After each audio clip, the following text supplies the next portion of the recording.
আপনার কথা আমি একমত না। আসলে এটা কোটা আন্দোলন ছিল না। ৭৫-এ বঙ্গবন্ধু হত্যার পর এই দেশে এরকম উন্নয়ন হয় নাই। প্রধান উপদেষ্টার যে প্রেস সচিব উনি বলতেছে যে আওয়ামী লীগকে নির্বাচন করতে দেওয়া যাবে না। উনি বলার কি? দেশের জনগণ যদি আবার আওয়ামী লীগকে চায়, অবশ্যই আওয়ামী লীগ আসবে। দেশের মানুষ এখন খুব খারাপ অবস্থা আছে, দেশের পরিস্থিতি ভয়াবহ। আসলে এটা কোটা আন্দোলন ছিল না।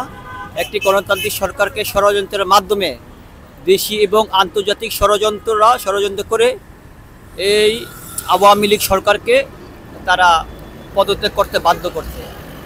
দেশের জনগণ আগে ভালো ছিল, এদেশে উন্নয়ন হয়েছিল। ৭৫-এ বঙ্গবন্ধু হত্যার পর এই দেশে এরকম উন্নয়ন হয় নাই। সাবেক প্রধানমন্ত্রী, সাবেক বলতে হয় না, উনি এখনো সাংবিধানিকভাবে বাংলাদেশের প্রধানমন্ত্রী। আর যে উপদেষ্টাগুলা, তাদের বিরুদ্ধে এখনো নানান ক্লেম পাওয়া যাচ্ছে। তারা অসংখ্য জায়গায় টেন্ডারবাজি, চাঁদাবাজিতে লিপ্ত।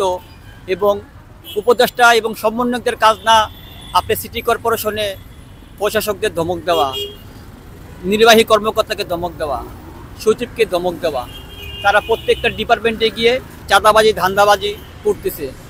আমরা চাই এই দেশের জনগণ তার নির্বাচনী একটা সুষ্ঠু একটি নির্বাচন হোক।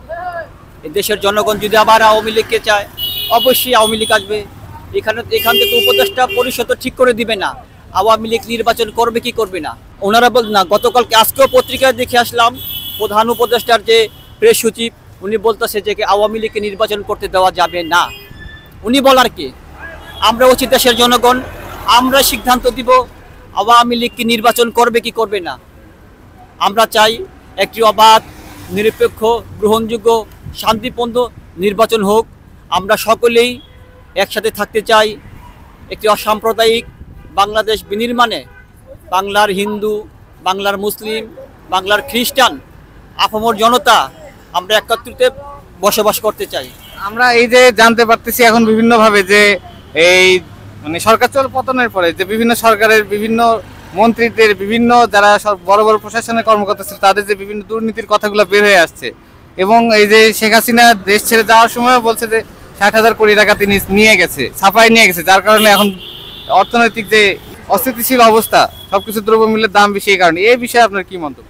দেখেন, দুর্নীতি কম আর বেশি হয়েছে। আমরা চাই যারা দুর্নীতি করেছে তাদের বিচারও হোক। যে আপনার যে ৬০,০০০ কোটি টাকা বলছিলেন, হ্যাঁ, সরকারের ব্যাংক লোন, সরকার লোন নিয়ে উন্নয়ন করছে।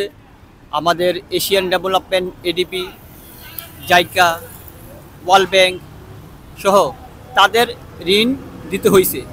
তিনি ব্যক্তিগতভাবে ছাপায় নিয়ে গেছে আর কি, যার কারণে মূল্যস্ফীতি বেড়ে গেছে। না, এরা আপনার কথা আমি একমত না। আমি আপনার কথা একমত না। বঙ্গবন্ধু দুইটা সন্তান রেখে গেছে, শেখ হাসিনা, শেখ রেহানা। তারা যদি দুর্নীতি করতো আগে থেকে করতে পারতো না। আমিও এটা শুনছি, WHO যে একটা নির্বাচন হয়েছিল, আমাদের অটিজম বাংলাদেশ জাতীয় অটিজম বিষয় কমিটির সম্মানিত চেয়ারম্যান ডক্টর সাইমা ওয়াজেদ পুতুল যে নির্বাচন হয়েছিল, এর একটা ফেয়ার নির্বাচন হয়েছিল। এখানে ফেয়ার নির্বাচন হয়েছিল।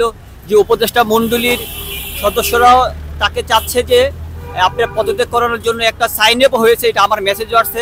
আসলে এটা একটা রাজনৈতিক কি বলে চরিত্রহীন করার জন্য এই কাজটা ওরা করতেছে। আপনি দেখেন ৫ জানুয়ারির আগে আমাদের সামাজিক যোগাযোগ মাধ্যমগুলোতে সব ফেক নিউজ করা হয়েছে। তার ভিত্তিতেই আজকে পরিস্থিতি হয়েছে। সাইমা ওয়াজেদ পুতুলের যে আপনার নির্বাচনটা, WHO নির্বাচনটা একটা ফেয়ার হয়েছে নির্বাচন। এখানে কোনো রাজনৈতিক হস্তক্ষেপ করা হয় নাই।